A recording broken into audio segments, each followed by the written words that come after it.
Magandang araw po sa inyong lahat. Ngayong araw ay tatalakayin natin ang napakahalagang ambag ni Dr. Jose Rizal sa nasyonalismong Pilipino sa pamamagitan ng kanyang mga makapangyarihang akda. Si Rizal ay hindi lamang isang doktor o manunulat, kundi isa ring tunay na scholar at humanista. Ang kanyang layunin ay hindi lang para sa sarili, kundi para sa pagmulat ng kamalayan ng kanyang mga kababayan. Naniniwala siya na ang edukasyon ang mabisang sandata laban sa kamangmangan at pang-aalipin. Sa pamamagitan nito, inaasahan niyang maabot ng Pilipinas ang pambansang pagkakaisa, kamalayan at kalayaan. Ang kanyang mga nobela na Noli Me Tangere at El Filibusterismo ay hindi ordinaryong nobela. Sa mga pahina nito ay isinulat ni Rizal ang kalagayan ng Pilipinas sa ilalim ng mapang-abusong pamahalaang Kastila. Naging lantad ang mga sugat ng lipunan mula sa katiwalian, kahirapan at pang-aabuso ng simbahan at gobyerno. Ang mga akdang ito ay nagbigay lakas sa damdaming makabayan ng maraming Pilipino dahil upang magkaroon ng kamalayan at kilusang makabansa. Dahil dito, isinabatas ng Kongreso ng Pilipinas ang Republic Act 1425 na nag-uutos sa lahat ng kolehiyo at universidad na pag-aralan ang mga nobelang ito. Ang diwa ng nasyonalismo ay buhay na buhay sa mga nobela ni Rizal. Matapang niyang tinuligsa ang pang-aabuso ng mga praile at opisyal ng Kastila. Bagamat malinaw na hindi siya pabor sa dahas, sinabi niya na kung hindi kikilos ang pamahalaan para si reforma, ang revolusyon ay magiging natural na resulta. Para kay Rizal, ang tunay na kalayaan ay hindi lamang tungkol sa pisikal na paglaya, kundi ang pagkakaroon ng karapatang ipahayag ang sariling damdamin, ideya at dignidad bilang mamamayang may halaga. Ang pagmamahal sa bayan ay makikita sa mga karakter niya, kagaya ng kanyang mga sakripisyo at paninindigan para sa bayan. Ang Noli at Fele ay nagsisilbing salamin ng ating lipunan noong panahon ni Rizal. Tinawag niya ang mga problema ng lipunan bilang cancer, isang sakit na lalong lumalala kung hindi ginagamot. Sa pamamagitan ng kanyang mga tauhan at pangyayari sa nobela, ipinakita niya ang mga ugat ng katiwalian, kawalan ng edukasyon, abuso sa relihiyon, kahirapan at kakulangan ng malasakit ng mga namumuno. Ang mga nobelang ito ay hindi lamang katang-isip. Ito ay matalinong komentaryo sa politika, relihiyon at kultura ng ating bayan. Narito ang mga pangunahing tauhan sa dalawang nobela na isinulat ni Rizal, si Ibarra at Simeon. Si Juan Crisostomo Ibarra sa Noli Me Tangere ay isang edukado at mabuting Pilipino na gustong baguhin ang sistema sa mapayapang paraan.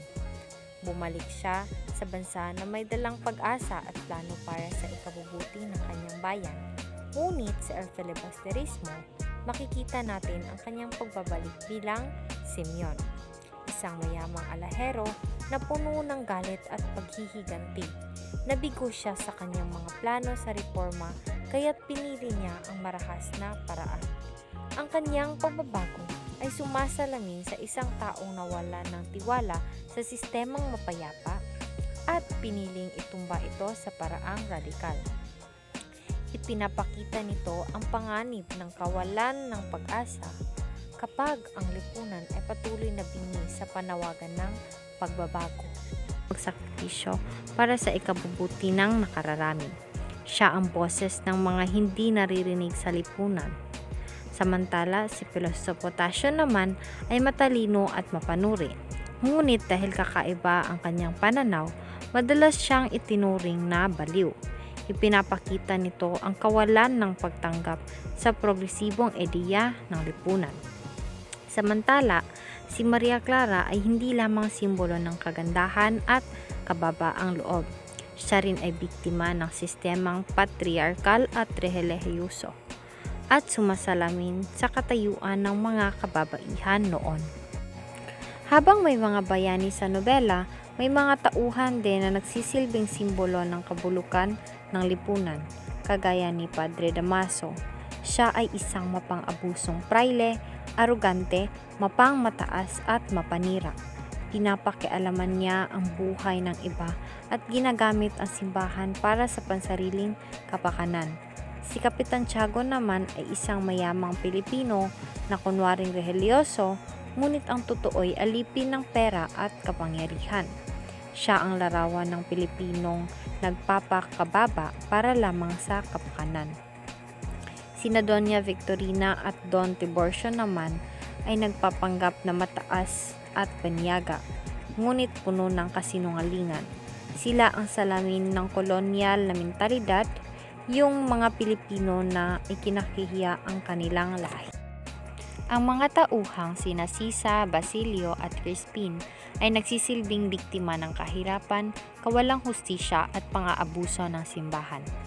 Si Sisa ay nawalan ng katinoan matapos mawala ang kanyang mga anak. Si Basilio ay napilitang magtrabaho habang nag-aaral, at si Crispin ay sinaktan at pinatay dahil sa maling paratang. Si Cabezang Tales ay isang magsasaka na nawalan ng lupa at napilitang sumapi sa kilusan. Si Julie, ang kanyang anak, ay napilitang isakripisyo ang sarili para sa pamilya.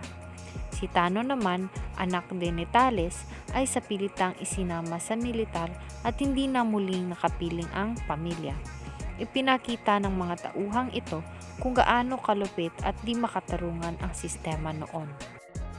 Ito naman ang pagpapahayag ng nasyonalismo sa mga karakter sa nobela. Ang nasyonalismo ay makikita sa mga pananalita at paninindigan ni Ibarra sa Nole, kung saan umaasa pa siya sa pagkakaisa ng Espanya at Pilipinas. Para sa kanya, magkaugnay ang dalawang bansa bilang ina at anak. Ngunit sa Fele, si Simeon ay nananawagan na sa pagkakaroon ng sariling bansa, malaya at may sariling kultura at wika. Gusto ni Rizal na matutong manindigan ang mga Pilipino, mahalin ang sariling pagkakakilanlan at hindi umasa sa dayuhan para sa sariling pag-unlad. Ang Nole Me Tangere at El Filibusterismo ay hindi lamang mga nobela. Ito ay mga kasangkapang ginamit ni Rizal para gisingin ang puso at isipan ng sambayanang Pilipino. Sa kabila ng paglipas ng panahon, nananatiling buhay ang mga aral ng kanyang mga akda. Ang mga karakter, sitwasyon at paniniwala na kanyang isinulat ay sumasalamin pa rin sa mga isyu sa lipunan ngayon.